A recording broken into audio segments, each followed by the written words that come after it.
जाणून घेतलेले आमच्या प्रभू येशू ख्रिस्ताचे दुःख सब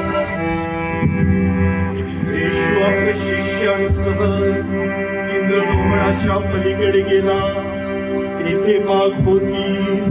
तो व त्याचे शिष्य तेथे गेले. ही जागा त्याला धरून देणाऱ्या यहुदालाही ठाऊक होती, कारण येशू आपल्या शिष्यांसह तेथे वारंवार जात असे. तेव्हा सैनिकांची तुकडी व मुख्य याजक आणि परुषी यांच्याकडचे कामदार मिळाल्यावर यहुदा दिवे, मशाली व शस्त्र घेऊन तेथे आला. येशू आपणावर जे काही येणार ते सर्व जाणून बाहेर आला आणि त्यास म्हणाला, तुम्ही कोणाला शोधता? त्यांनी त्याला उत्तर दिले,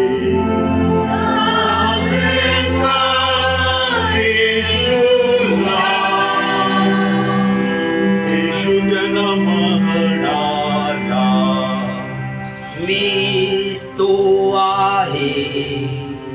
त्याला धरून देणारा यहुदाही त्यांच्या बरोबर उभा होता. मीच तो आहे असे तो म्हणताच ते मागे हटून जमिनीवर पडले.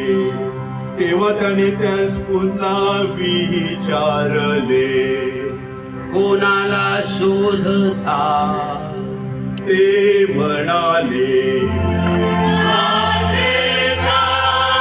येशूला. येशूने उत्तर दिले, मीच तो आहे असे मी तुम्हाला सांगितले. तुम्ही मला शोधत असाल तर ध्यान जाऊ द्या. जे तू मला दिले आहे त्यातून मी एकही हरवला नाही असे जे वचन तो बोलला होता ते पूर्ण व्हावे म्हणून हे झाले. शिमोन पेत्राजवळ तलवार होती. ती त्याने उपसून प्रमुख याजकाच्या दासावर चालविली आणि त्याचा उजवा कान कापून टाकला. त्या दासाचे नाव मल्ख होते. येशू पेत्राला म्हणाला, तलवार म्यानात घाल. पित्याने जो प्याला मला दिला आहे तो मी पिऊ नये काय? मग सैनिकांची तुकडी, त्यांचा सरदार व यहुदांचे कामदार ह्यांनी येशूला घेऊन बांधले. त्याला प्रथम हन्नाकडे नेले, कारण त्या वर्षी प्रमुख याजक असलेला कैफाचा हा सासरा होता. एका मनुष्याने लोकांबद्दल मरावे हे हितावह आहे अशी ह्याच कैफाने यहुद्यांस मसलत दिली होती. शिमन पेत्र व दुसरा एक शिष्य येशूच्या मागे चालले.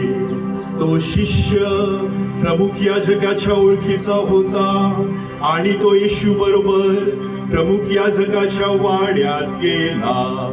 पेत्र दाराशी उभा राहिला होता, म्हणून जो दुसरा शिष्य प्रमुख याजकाच्या ओळखीचा होता त्याने बाहेर जाऊन व द्वारपालिकेला सांगून पेत्राला आत आणले. ती तरुण द्वारपालिका पेत्राला म्हणाली,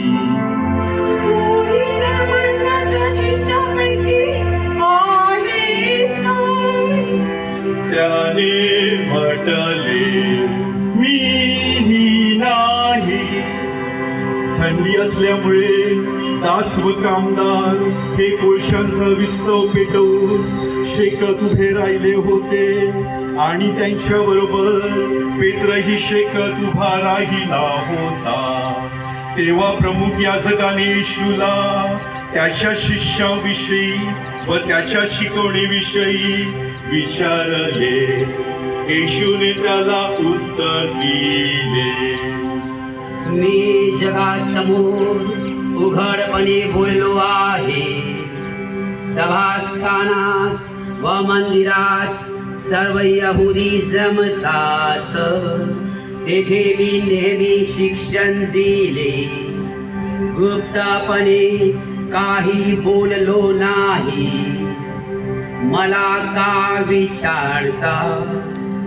ज्यांनी ऐकले आहे त्यांना विचारा. मी काय बोललो ते पहा. मी जे बोललो ते त्यांस ठाऊक आहे. त्याने असे म्हटल्याबरोबर जवळ उभा राहणारा एक कामदार येशूला चपराक मारून म्हणाला, तू प्रभू याला असा जबाब देतोस काय?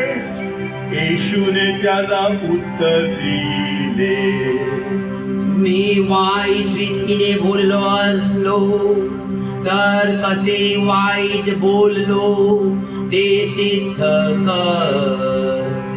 योग्य रीतीने बोललो असलो तर मला का मारतो? तेव्हा हन्नाने त्याला प्रमुख याजक कैफा ह्यांच्याकडे बांधलेलेच पाठवले. शिमोन पेत्र शेकत उभा राहिला होता. त्याला ते म्हणाले,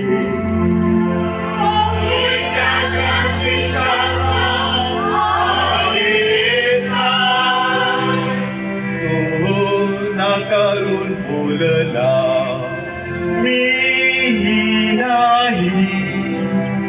ज्याचा कान पेत्राने कापून टाकला होता त्याचा एक नातलग प्रमुख याजकांच्या दासापैकी होता.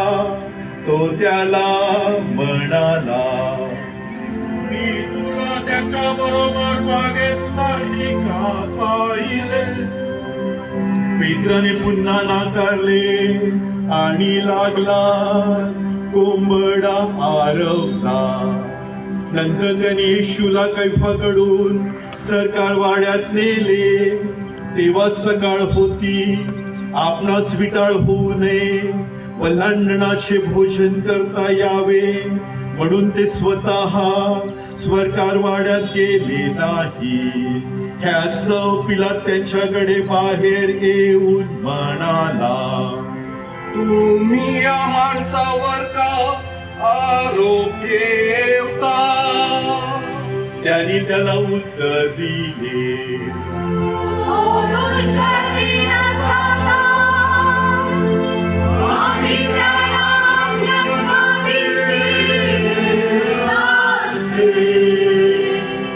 पिलाताने त्यांना म्हटले, त्याला नेऊन तुम्ही आपल्या नियमशास्त्राप्रमाणे त्याचा न्याय करा.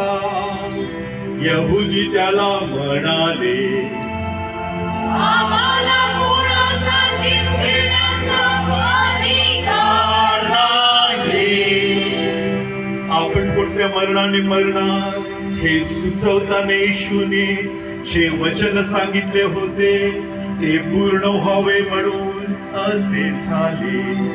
पिलात पुन्हा सरकार वाड्यात गेला आणि येशूला बोलावून म्हणाला, तू यहुद्यांचा राजा आहेस का?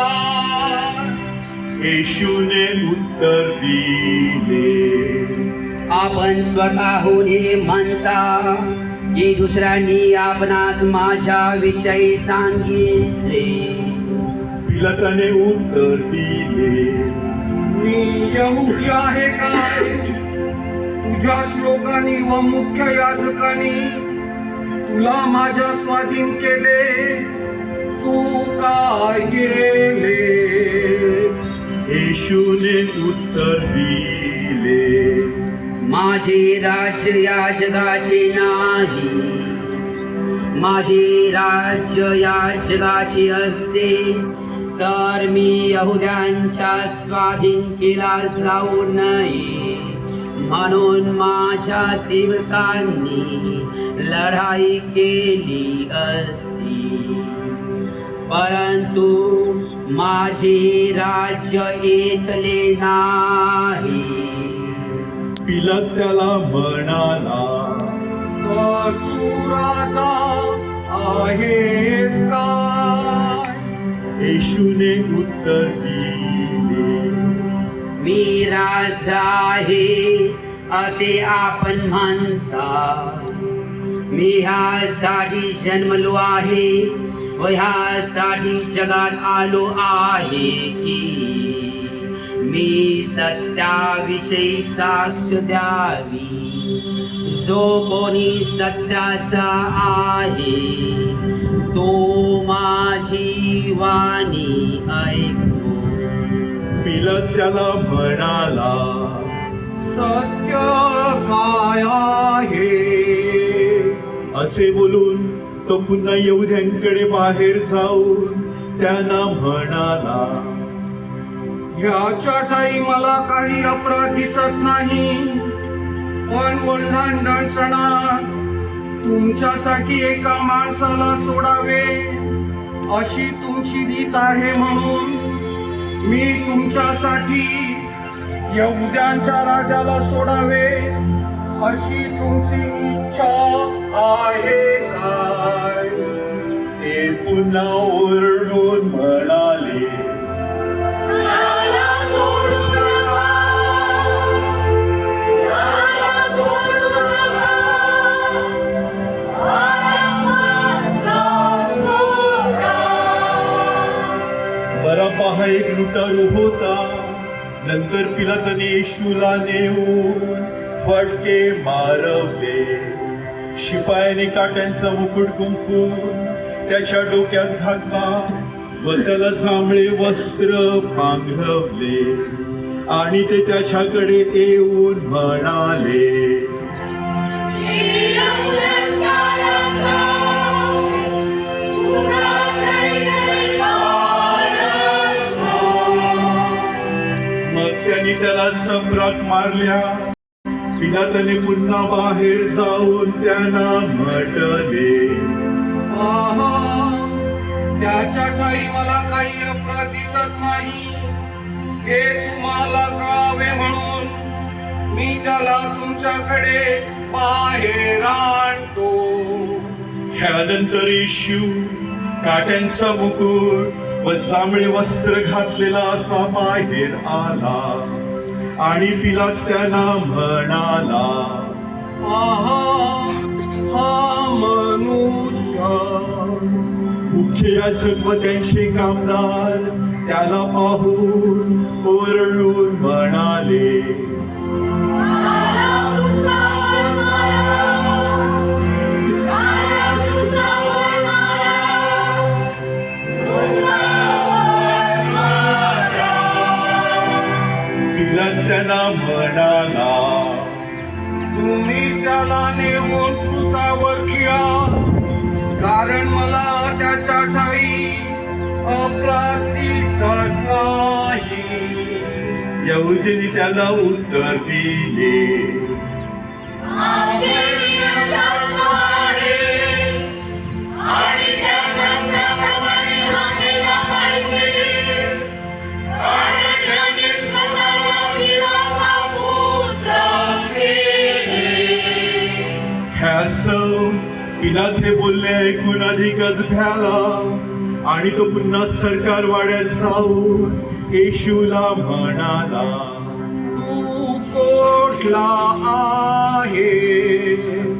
परंतु येशूने त्याला उत्तर दिले नाही.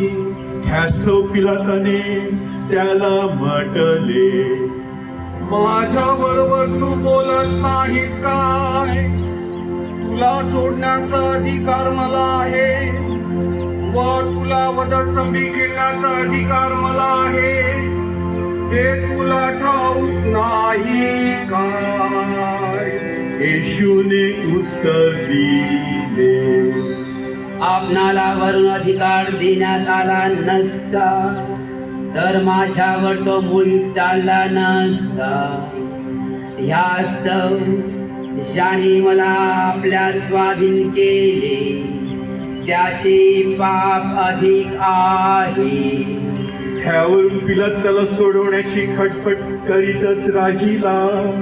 परंतु यहुदी आरडाओरडा करून म्हणाले, आपण याला सोडू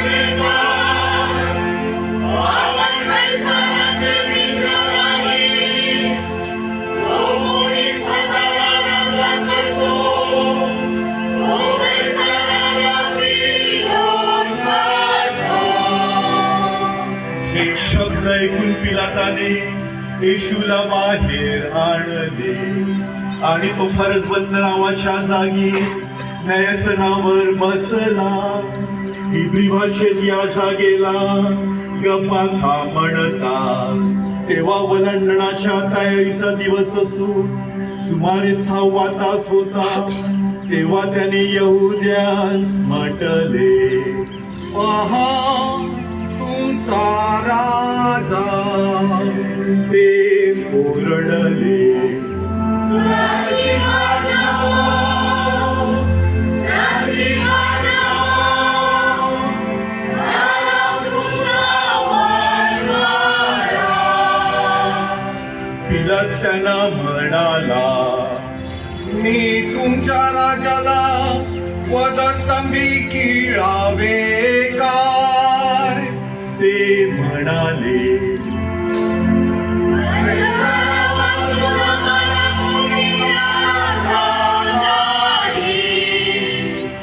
मग त्याने त्याला वधस्तंभावर खिळण्याकरता त्यांच्या स्वाधीन केले. मग त्याने येशूला आपल्या ताब्यात घेतले आणि तो आपला वधस्तंभ स्वतः वाहन कवटीचे स्थान म्हटलेल्या जागी गेला. त्या जागेला इब्री भाषेत गुलगुथा म्हणतात. तेथे त्यांनी त्याला व त्याच्या बरोबर दुसऱ्या दोघांना, एकाला एका बाजूस व दुसऱ्याला दुसऱ्या बाजूस आणि येशूला मध्ये असे खिळले. पिलाताने पाटी लिहून वधस्तंभावर लावली. तिच्यावर यहुद्यांचा राजा नाझरेतकर येशू असे लिहिले होते. येशूला वधस्तंभी खिळले ते स्थळ नगराच्या जवळ होते, म्हणून पुष्कळ यहुद्यांनी ती पाटी वाचली. ती इब्री, रोमी आणि हेलेनी ह्या भाषांत लिहिली होती. ह्यास्तव यहुद्याचे मुख्य याजक पिलाताला म्हणाले, यहुद्यांचा राजा असे लिहू नका. मी यहुद्यांचा राजा आहे. त्यांनी म्हटले, असे लिहा. पिलाताने उत्तर दिले, मी जे लिहिले ते लिहिले. शिपायाने येशूला वधस्तंभी खिळल्यानंतर त्याचे कपडे घेतले आणि एक एक शिपायाला एक एक वाटा असे 4 वाटे केले. त्याने अंगरखाई घेतला.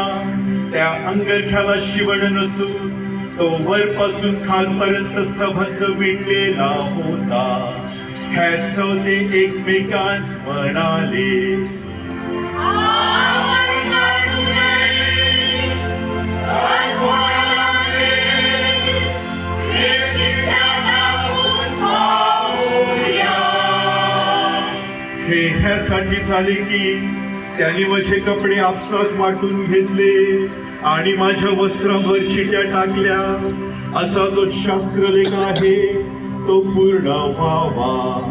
त्याप्रमाणे शिपायांनी केले. येशूच्या वधस्तंभाजवळ त्याची आई, त्याची मावशी, क्लोपाची पत्नी मरिया आणि मरिया मागदालिया त्या उभ्या होत्या. मग येशूने आपल्या आईला व ज्या शिष्यावर त्याची भीती होती त्याला जवळ उभे राहिलेले पाहून आईला म्हटले, आई पहा हा तुझा मुलगा. मग त्याने त्या शिष्याला म्हटले, पहा ही तुझी आई. आणि त्या वेळेपासून त्या शिष्याने तिला आपल्या घरी ठेवून घेतले.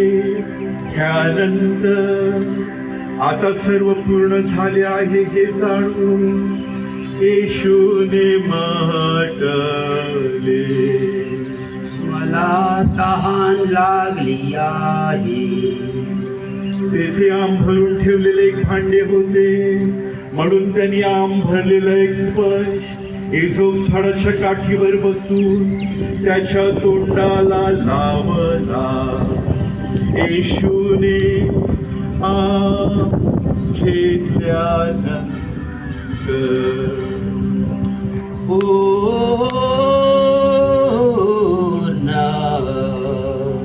झाले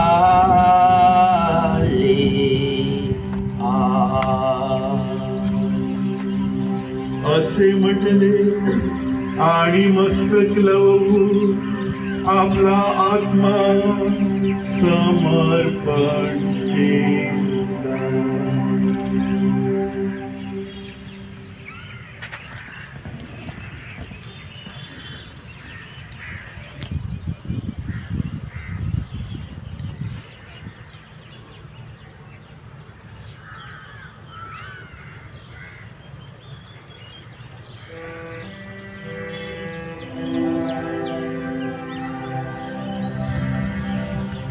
तो तयारीचा दिवस होता, म्हणून शब्दात दिवशी शरीरे वधस्तंभावर राहू नये म्हणून त्यांचे पाय मोडावे आणि त्यांना घेऊन जावे अशी यहुद्याने पिलाताला विनंती केली. मग शिपायाने येऊन त्याच्याबरोबर वधस्तंभी खेळवलेल्या पहिल्याचे व दुसऱ्याचे पाय मोडले. परंतु येशू जवळ आल्यावर तो मरून गेला आहे असे पाहून त्यांनी त्याचे पाय मोडले नाही. तरी शिपायातील एकाने त्याच्या कुशीत भाला भोसकला आणि लागलेच रक्त व पाणी बाहेर निघाले. ज्याने हे पाहिले त्यांनी साक्ष दिली आहे, त्याची साक्ष खरी आहे व आपण खरे बोलतो हे त्याला ठाऊक आहे, ह्यासाठी की तुम्हीही विश्वास ठेवावा. त्याचे हाड मोडणार नाही हा शास्त्रलेख पूर्ण व्हावा म्हणून ह्या गोष्टी घडल्या. शिवाय दुसऱ्याही शास्त्रलेखात असे म्हटले आहे की ज्याला त्यांनी बिंदिले त्याच्याकडे ते पाहतील. त्यानंतर अरिमथाईकर योसेफ याने आपल्याला येशूचे शरीर घेऊन जाऊ द्यावे अशी पिलाताला विनंती केली. तो येशूचा एक शिष्य असून यहुद्यांच्या भयामुळे गुप्त शिष्य होता. पिलाताने परवानगी दिल्यावरून त्याने जाऊन त्याचे शरीर नेले. येशूकडे पहिल्याने रात्रीचा आलेला निकदेमही गंधरस व अंगरुह्यांचे सुमारे 100 रत्तल मिश्रण घेऊन आला. त्याने येशूचे शरीर घेऊन यहुद्यांच्या उत्तर कार्याच्या रीतीप्रमाणे सुगंध द्रव्यासही तागाच्या वस्त्रांनी गुंडाळले. त्याला वधस्तंभी खेळवले होते. त्या ठिकाणी एक बाग असून तिच्यात एक नवी कबर होती. तिच्यामध्ये त्या वेळेपर्यंत कोणालाही ठेवले नव्हते. तो यहुद्यांच्या तयारीचा दिवस असल्यामुळे त्यांनी येशूला तेथे ठेवले, कारण ती कबर जवळ होती. येशूचे हे दुःख सहन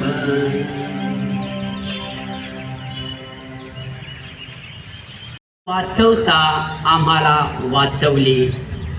He saved us by not saving himself.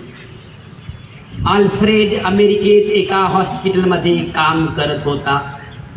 दुपारच्या जेवणानंतर लंच ब्रेकमध्ये तो जाऊन प्रार्थना करण्यासाठी त्याच्या गाडीत बसत असे. एके दिवशी दुपारी त्याने एक वाहन येताना पाहिले आणि रस्त्याने चालत असलेल्या एका नर्सला उचलून नेले. अल्फ्रेडने लगेच आरडाओरडा केला आणि त्यांच्या मागे पळत त्यांच्या वाहनात उडी मारली. या घटनेत नर्सचा जीव वाचला. तिला किरकोळ दुखापत झाली, पण महिनाभरानंतर रुग्णालयात आल्फ्रेडचा मृत्यू झाला. आल्फ्रेडच्या अंत्यसंस्काराच्या वेळी त्याचे वडील रडले आणि म्हणाले, एवढ्या मारहाणीनंतरही तो जिवंत असता तर त्याने आजही असेच केले असते. जीव वाचवण्यासाठी तो कोणताही धोका पत्करेल. तो एका मिशनसाठी आला होता आणि त्याने ते मिशन पूर्ण केले. क्रॉस हे मानवी क्रूरतेचे प्रतीक आहे. इंग्रजी शब्द क्रॉस हा लॅटिन शब्द क्रुसियारे वरून आला आहे, ज्याचा अर्थ अत्याचार आहे. रोममध्ये क्रांतिकारक आणि गुलामांना वधस्तंभावर लटकवले गेले. कधी कधी फाशीचे कारणही पाटीवर लिहून एखाद्या व्यक्तीच्या गळ्यात लटकवले जात असे. धर्मशास्त्रज्ञ हान्स वेबरच्या मते पर्शियन लोकांनी ही शिक्षेची शैली शोधली असावी जी अलेक्झांडरने अवलंबवली असावी. माझ्या प्रिय बंधू भगिनींनो, क्रूसावर येशूला शारीरिक आणि मानसिक त्रास सहन करावा लागला. सैनिकांनी त्याची थट्टा केली, ते त्याच्यावर हसले, त्याच्यावर थुंकले आणि जेव्हा दुःखाने परिसीमा ओलांडली तेव्हा तो आपल्या पित्याला विचारतो, माझ्या पित्या, माझ्या पित्या, तू माझा त्याग का केलास? मानसिक वेदना असह्य झाल्या होत्या. एका शिष्याने त्याचा विश्वासघात केला, दुसऱ्याने त्याला नाकारले आणि बाकीच्यांनी त्याला सोडून दिले, धूम ठोकली. 3 वर्षांची नाती केवळ 3 तासांत तुटली. ज्यांना त्याने बरे केले तेच त्याला घायल करत होते. ज्यांना त्याने आवाज दिला तेच त्याला शिव्यागाळ करीत होते आणि ज्यांना त्याने जीव दिला होता तेच त्याचा जीव घ्यायला उत्सुक होते. तो निर्दोष होता हे सर्वांना माहीत होते. पिलात आणि हेरोदला माहीत होते की तो निर्दोष आहे, तरीही त्यांनी त्याला दोषी असल्याचे घोषित केले. उजव्या बाजूच्या चोरालाही तो निर्दोष आहे हे माहीत होते. मग त्याला गुन्हेगार का ठरवले गेले? त्याचे जीवन आणि त्याची शिकवण यामुळेच तो गुन्हेगार ठरला. कधी कधी आपल्या मनात एक प्रश्न येतो, येशूला दुःख का सहन करावे लागले? परमेश्वराने हस्तक्षेप करून त्याचे दुःख का थांबविले नाही? तो परमेश्वराचा लाडका पुत्र होता आणि परमेश्वराने त्याला एक मिशन सोपविले होते. ते मिशन होते येशूच्या स्वतःच्या दुःखाद्वारे मानवी दुःखाचे निर्मूलन. येशू एक मिशन घेऊन आला होता आणि त्याने ते पूर्ण केले. मृत्यूची तमा न बाळगता त्याने आपल्या पित्याच्या आज्ञेचे पालन केले. येशूच्या मृत्यूबाबत बोलताना एक विद्वान म्हणतो, त्याने स्वतःला न वाचवून आम्हाला वाचवले. He saved us by not saving himself. होय माझ्या मित्रांनो, त्याने स्वतःला न वाचवता आम्हाला वाचवले. कथा आहे एका तरुणाची. हा तरुण कडक उन्हात रस्त्यावर चालत होता. रखरखत्या उन्हामुळे तो घामाने चिंब भिजला होता. अशा वेळी त्याने स्वतःसाठी एक आईस्क्रीम विकत घेतले. ते घेत असताना काही गरीब मुले आली आणि त्याच्याकडे बघत होती. त्याला त्यांच्याबद्दल सहानुभूती वाटली व त्याने आपले पाकिट काढले आणि त्यांच्यासाठी देखील आईस्क्रीम विकत घेतले. बस स्टॉपवर आल्यावर त्याच्या लक्षात आले की त्याच्याकडे तिकिटासाठी पुरेसे पैसे नाही, म्हणून तो 10 किलोमीटर चालत आपल्या घरी गेला. प्रेमाने इतरांपर्यंत पोहोचणे. क्रूस आपल्याला इतरांपर्यंत पोहोचण्यासाठी आमंत्रित करतो. प्रेमाचे दुसरे नाव दुःख. इंग्लंडमधील ऑलिव्हर क्रॉमवेलच्या कारकिर्दीत एका सैनिकाला एका गुन्ह्याप्रकरणी तुरुंगात डांबून ठेवले होते. त्याच्यावर खटला भरविला गेला, ज्यात तो दोषी आढळला. कायदा खूप कठोर असल्याकारणाने त्याला फाशीची शिक्षा सुनावली गेली. तेथील रीतिरिवाजानुसार नियमानुसार रोज संध्याकाळी 7 वाजता कर्फ्यू सिग्नल बेल वाजत असे आणि फाशीची शिक्षा सुनावलेल्या आरोपीस भर चौकात सर्वांसमक्ष ह्याच वेळी फाशी देण्यात येत असे. तो दिवस होता त्या सैनिकाच्या शिक्षेचा. संपूर्ण चौक खच्च भरलेला. राजा आपल्या सिंहासनावर विराजमान. सैनिकाच्या गळ्यात फाशीचा दोर लटकत आहे. सर्वत्र स्मशानातील शांतता. अंमलबजावणी करणारे लिव्हर खेचण्यासाठी तयार आहेत. सर्वजण घंटा वाजण्याच्या प्रतीक्षेत. वेळ निघून गेली तरी घंटा अजून वाजत नाही. वेळ निघून गेली तरी घंटा न वाजण्याची ही पहिलीच वेळ असावी. असे काय झाले असावे? राजाने आपल्या 2 सैनिकांस शहानिशा करण्यासाठी बेल टावर जवळ पाठवले. येथे बेल वाजविणारा दोर खेचून खेचून दमला भागला होता. तो घामाघूम झाला होता, परंतु घंटा काही वाजत नाही आणि नियमानुसार व रीतीनुसार बेल वाजल्याशिवाय फाशी दिली जात नसे. शहानिशा करण्यासाठी गेलेले हे 2 सैनिक फाशी चौकात एका रक्तबंबाळ अर्धमरणावस्थेत व छिन्न विछिन्न अवस्थेत असलेल्या एका तरुणीला घसरत फरफटत घेऊन येतात. सर्वजण आवासून उभे. कुजबूज सुरू आहे. हिचा काय दोष? हिने कोणता गुन्हा केला बरं? भीतीयुक्त वातावरण. आता पुढे काय? सैनिकांनी आखो देखे घटनेचे वर्णन केले. त्यांनी ह्या तरुणीला त्या बेल टावरवर बेलमधील दोलकाला स्वतःला लटकलेल्या अवस्थेत पाहिले. ती घट्ट मिठी मारून असलेली आढळली. कवटाळून होती त्या दोलकाला. माझ्या प्रिय बंधू भगिनींनो, घंटा वाजू नये. आलेली घटका टळावी आणि आपल्या प्रेमाला वाचविण्यासाठी तिने उचललेलं हे धाडसी पाऊल, घेतलेला हा धाडसी निर्णय.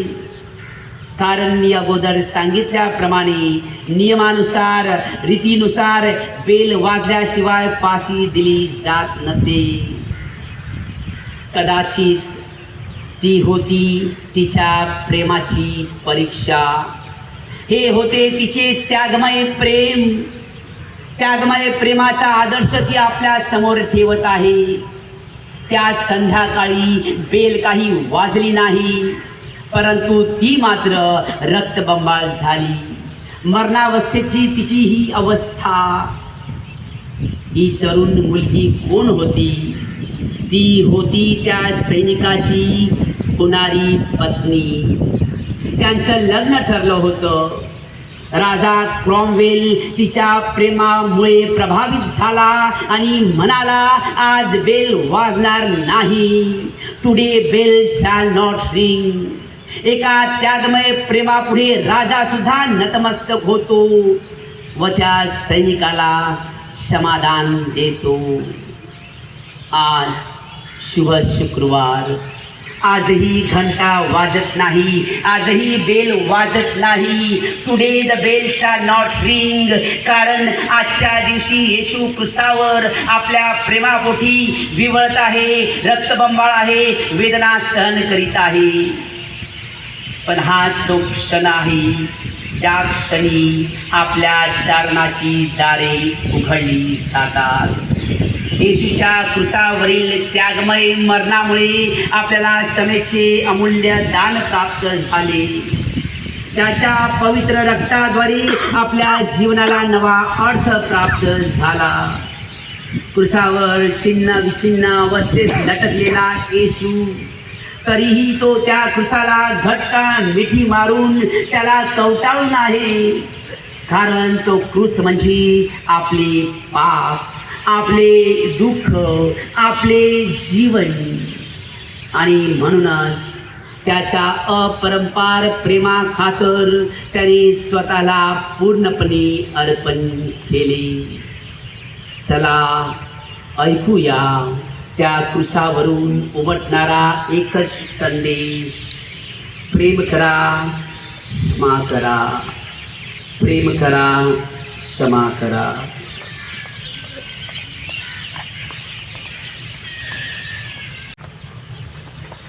सामान्य हेतूंसाठी प्रार्थना.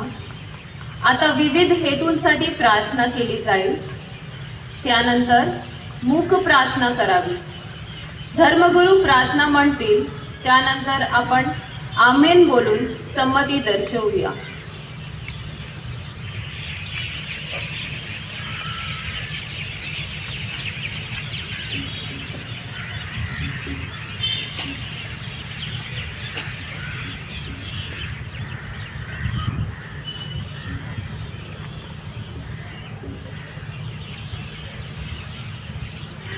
सर्वांनी उभं राहायचं आहे.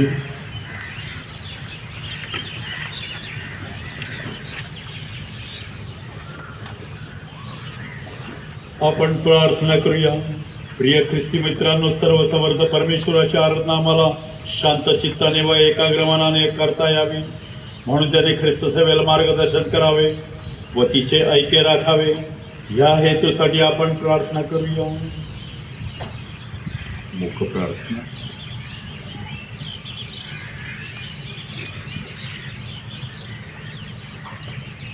हे सर्व समर्थ व नित्यजीवी परमेश्वरा, तुझा पुत्र प्रभू येशू ख्रिस्त ह्याच्या द्वारे तू आपल्या वैभवाचे दर्शन सर्व राष्ट्रांना घडविले आहेस. तुझ्या ख्रिस्त सभेला तिच्या कार्यात मार्गदर्शन कर. श्रद्धेत टिकून राहण्यासाठी, तुझे नाव जग जाहीर करण्यासाठी व सर्वांना मुक्ती मिळवून देण्यासाठी तिला सहाय्य कर. ही प्रार्थना आम्ही आमच्या प्रभू ख्रिस्ताद्वारे करतो. पोप महोदयांसाठी, आपल्या लोकांचा सांभाळ करण्यासाठी व त्यांना मार्गदर्शन करण्यासाठी परमेश्वराने पोप लिओ आपले पोप महोदयांना निवडले आहे. परमेश्वराने त्यांना आरोग्य व शक्ती द्यावी म्हणून आपण प्रार्थना करूया.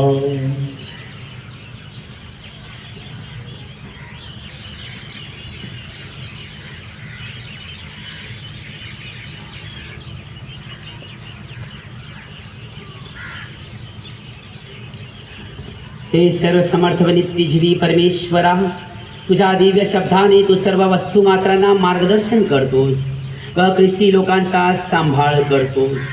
तू आम्हासाठी नियुक्त केलेल्या आमचे पोप लिओ यांना सुरक्षित ठेव. त्यांच्या नेतृत्वाखाली आमची श्रद्धा अधिक वाढव व आम्हाला चांगले ख्रिस्ती बनव. ही प्रार्थना मी आमच्या प्रभू ख्रिस्ताद्वारे करतो. ख्रिस्त सभेचा याजक वर्ग व ख्रिस्ती लोक यांच्यासाठी थॉमस आपले बिशप, इतर सर्व बिशप्स, धर्मगुरू, डीकन्स, ख्रिस्त सभेच्या सर्व सेवा कार्य करणाऱ्या व्यक्ती व सर्व ख्रिस्ती लोक यांच्यासाठी आपण प्रार्थना करूया.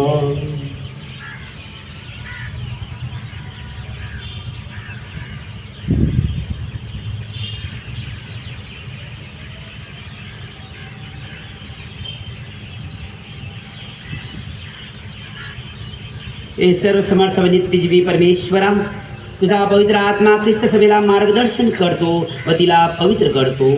आमच्या प्रार्थना ऐक व आम्हापैकी प्रत्येकाला परमेश्वराने दिलेले सेवा कार्य प्रामाणिकपणे पार पाडण्यास सहाय्य कर. ही प्रार्थना आम्ही आमच्या प्रभू ख्रिस्ताद्वारे करतो. ख्रिस्ती लोकांच्या ऐक्यासाठी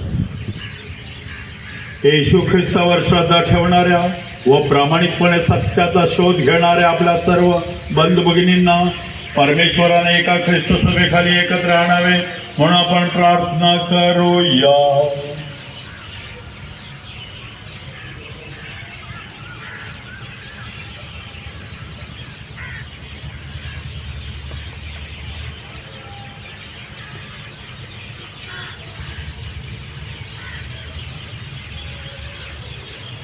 हे सर्व समर्थ व नित्यजीवी परमेश्वरा, तू चुकलेल्यांच्या चुका सुधारतोस, दुरावलेल्यांना एकत्र आणतोस व एकत्रितांचे ऐक्य राखतोस. तुझा पुत्र येशू याच्यावर श्रद्धा ठेवणाऱ्या सर्वांवर दयापूर्ण नजरेने पहा. एकच बाप्तिस्मा साक्रमेंटाने आम्ही नवजन्म घेतला आहे. एकाच परिपूर्ण श्रद्धेच्या छत्राखाली आम्हाला एकत्र आण व बंधू प्रीतीने नांदण्यास आम्हाला सहाय्य कर.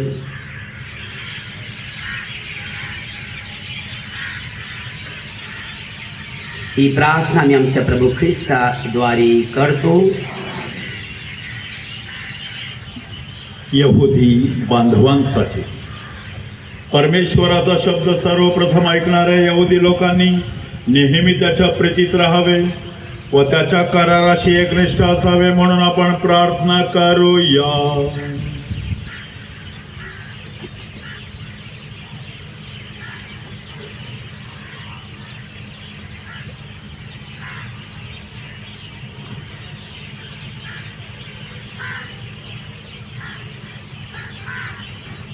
हे सर्व समर्थ व नित्यजीवी परमेश्वरा, हजारो वर्षापूर्वी तू अब्राहमाला व त्याच्या वंशजांना मुक्तिदात्याचे अभिवचन दिलेस. तू सर्वप्रथम निवडलेल्या ह्या लोकांना तारणाचे परिपूर्ण वरदान मिळावे म्हणून तुझ्या ख्रिस्त सभेची ही प्रार्थना ऐकून घे.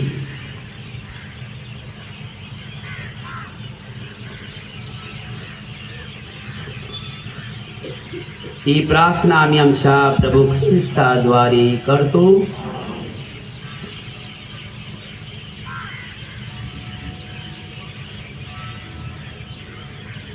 ख्रिस्तावर श्रद्धा न ठेवणाऱ्या लोकांसाठी ख्रिस्तावर श्रद्धा न ठेवणाऱ्या लोकांना पवित्र आत्म्याच्या प्रकाशाने मुक्तीकडे जाणारा मार्ग दाखवावा म्हणून आपण प्रार्थना करूया.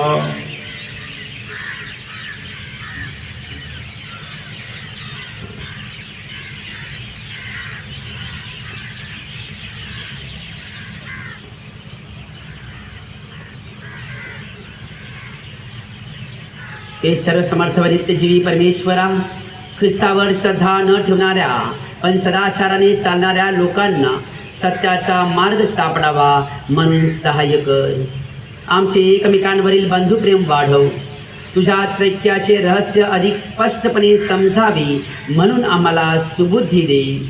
तुझ्या प्रेमाचे परिपूर्ण दर्शन आम्हाकडून लोकांना घडव.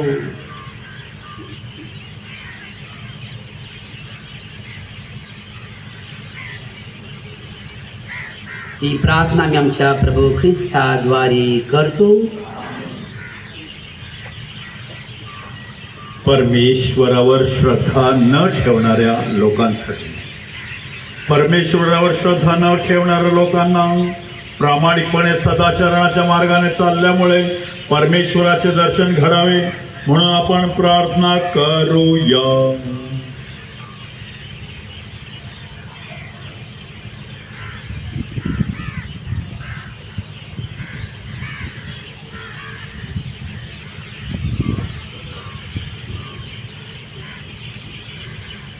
हे सर्व समर्थ व नित्यजीवी परमेश्वरा, मनुष्याला त्याचे ज्ञान व्हावे व त्यामुळे त्याला शांती मिळावी म्हणून तू त्याला निर्माण केले आहेस.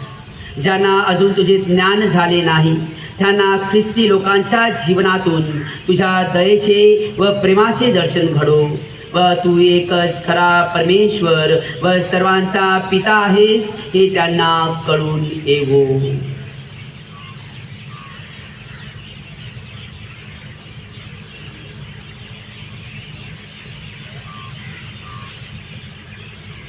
ही प्रार्थना मी आमच्या प्रभू ख्रिस्ताद्वारे करतो.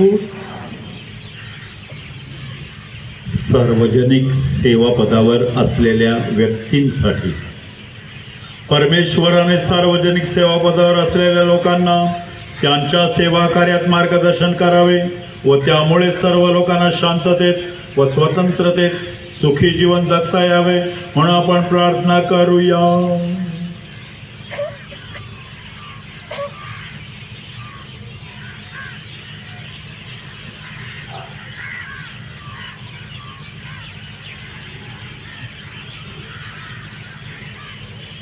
हे सर्व समर्थ व नित्यजीवी परमेश्वरा, तुला मनुष्यांच्या आशा आकांक्षाचे ज्ञान आहे व तू त्यांची हक्क सुरक्षित राखतोस.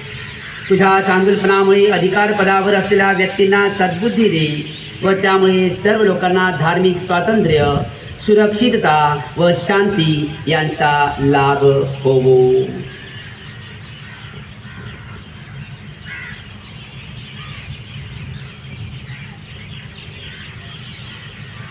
ही प्रार्थना मी आमच्या प्रभू ख्रिस्ताद्वारे करतो.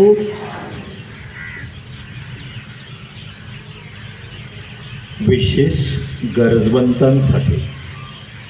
प्रिय ख्रिस्ती मित्रांनो, सर्वसमर्थ परमेश्वराने आजारांना रोगमुक्त करावे, मारणाऱ्यांना बळ द्यावे, प्रवाशांना सुरक्षितता द्यावी, अन्यायाने गुलामगिरीत खितपत पडलेल्या लोकांना स्वातंत्र्य द्यावे आणि असत्य, भूक, गरिबी व रोगराई यापासून जगाला मुक्त करावे म्हणून आपण प्रार्थना करूया.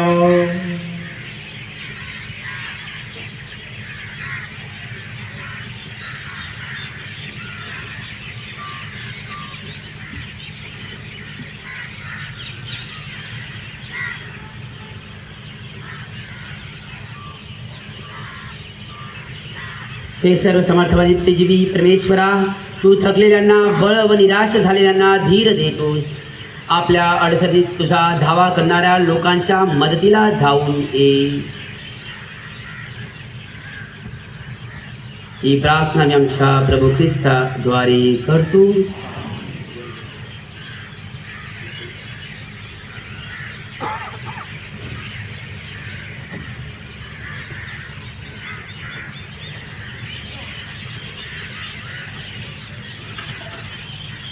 भाग दुसरा, क्रूस वंदन.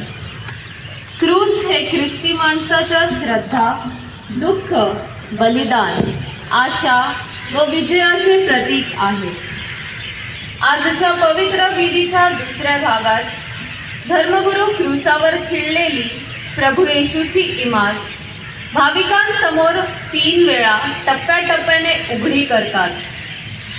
प्रत्येक वेळी धर्मगुरू म्हणतील, हा क्रूस पहा, जगाचे तारण त्यावर खिळले होते.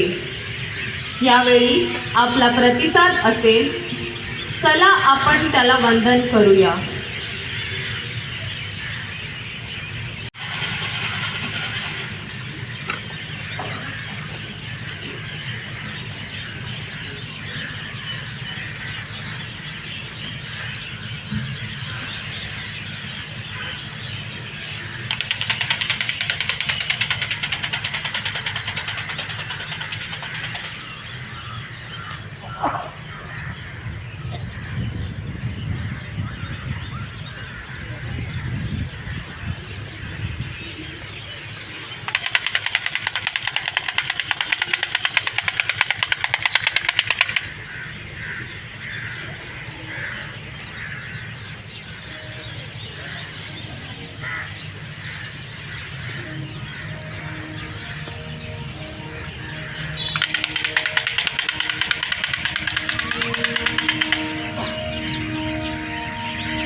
जगाचे तारण त्यावर खिळले होते.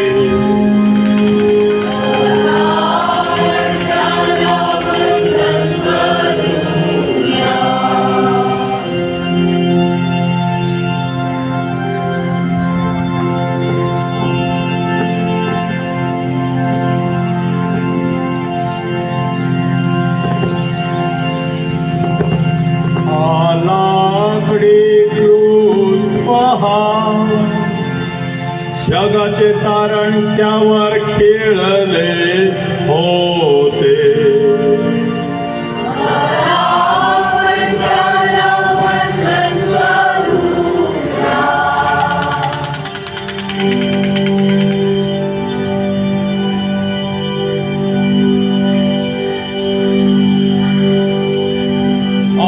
लाकडी क्रूस पहा,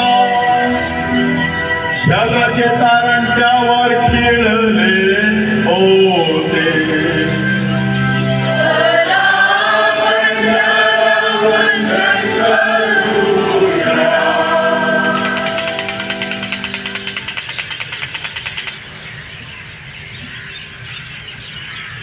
आता आपण जागेवरूनच क्रूसवंदन करणार आहोत. 5 मिनिटं ही वेळ दिलेली आहे.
त्याचं दुःख आणि यातना आपण समजून घेण्याचा प्रयत्न करूया.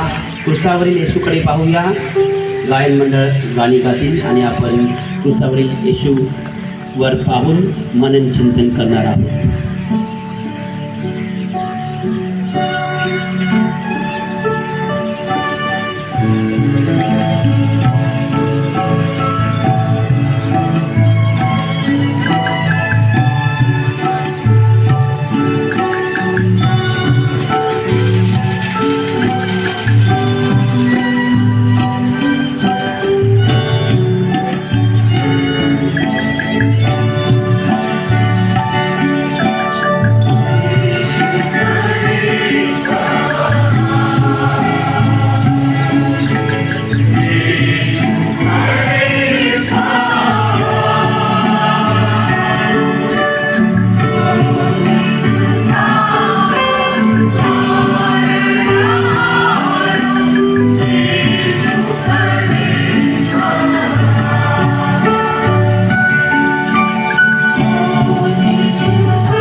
तारणाऱ्याची आज्ञा आणि त्याची ईश्वरी शिकवण यांनी प्रेरित होऊन आम्ही धैर्यपूर्वक म्हणतो, आमच्या स्वर्गातील बापा,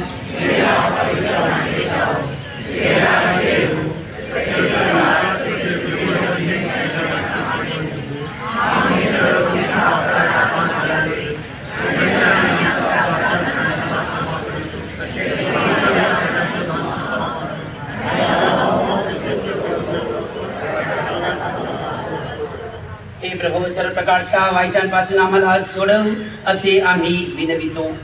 या जीवनात आम्हाला कृपापूर्वक शांती दे, म्हणजे दिव्य आशेची आणि आमचा तारणारा येशू ख्रिस्त याच्या आगमनाची वाट पाहत असताना तुझ्या दयेच्या सहाय्याने आम्ही पापांपासून मुक्त राहू व सर्व प्रकारच्या चिंता विवंचनेपासून सुरक्षित असू.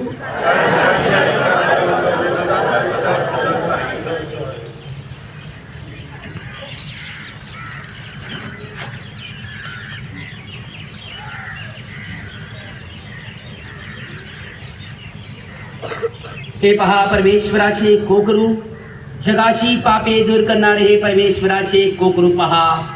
या कोकराच्या भोजनास बोलावण्यात आलेले सर्व धन्य. हे प्रभू, माझ्या छताखाली आहेस, ती माझी योग्यता नाही, परंतु एक शब्द मात्र बोल,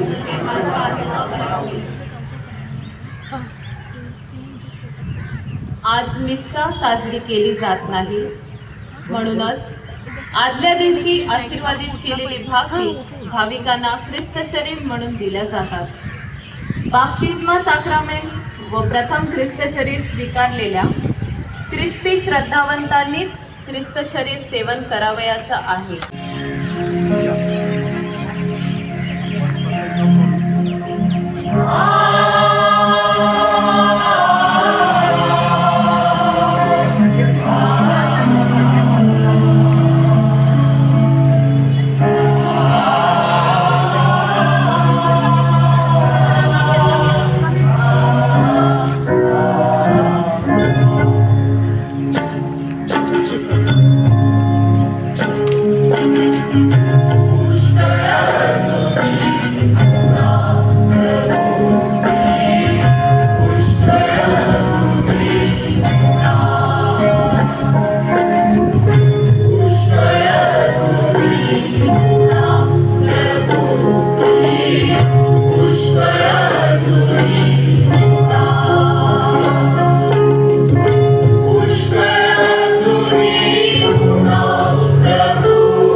हे सर्व समर्थ व नित्यजीवी परमेश्वरा, ख्रिस्ताच्या विजयी मरणाने व पुनरुत्थानाने तू आम्हाला नवजीवन मिळवून दिले आहेस. आम्हामधील हे नवजीवन नित्य वाढत राहो व दिव्य रहस्यामध्ये सहभागी होणाऱ्या आम्हाकडून तुझी नित्य सेवा घडो. ही प्रार्थना मी आमच्या प्रभू ख्रिस्ताद्वारे करतो. आपली मान नम्रतेने खाली वाकवावी. हे प्रभू, तुझ्या विपुल कृपेचा ह्या लोकांवर वर्षाव कर. आपल्या पुनरुत्थानाच्या आशेने तुझ्या पुत्राच्या मरणाचे त्यांनी स्मरण केले आहे. त्यांना क्षमादान दे, त्यांना स्वास्थ्य लाभू दे, त्यांची श्रद्धा दृढ कर. तू त्यांना दिलेले शाश्वत जीवनाचे अभिवचन सुरक्षित ठेव. ही प्रार्थना आम्ही आमच्या प्रभू ख्रिस्ताद्वारे करतो.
आमच्या स्वर्गातील बापा, तुझे नाव पवित्र मानले जाओ, तुझे राज्य येवो, जसे स्वर्गात तसेच पृथ्वीवरही तुझ्या इच्छेप्रमाणे हो. आमची दररोजची भाकर आज आम्हाला दे, आणि जसे आम्ही आमच्या अपराधांना क्षमा करतो, तसे तू आमच्या अपराधांची क्षमा कर. आणि आम्हाला मोहप्रसंगी पडू देऊ नकोस, पण वाईटापासून आम्हाला सोडव.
हे आमच्या स्वर्गातील बापा, तुझे नाव पवित्र मानले जाओ. तुझे राज्य येवो. जसे स्वर्गात तसेच पृथ्वीवरही तुझे इच्छेप्रमाणे हो. आमची दररोजची भाकर आज आम्हाला दे, आणि जसे आम्ही आमच्या अपराधांना क्षमा करतो, तसे तू आमच्या अपराधांची क्षमा कर. आणि आम्हाला मोहप्रसंगी पडू देऊ नकोस, पण वाईटापासून आम्हाला सोडव.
हे आमच्या स्वर्गातील बापा, तुझे नाव पवित्र मानले जाओ.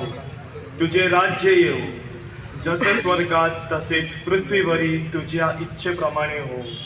आमची दररोजची भाकर आज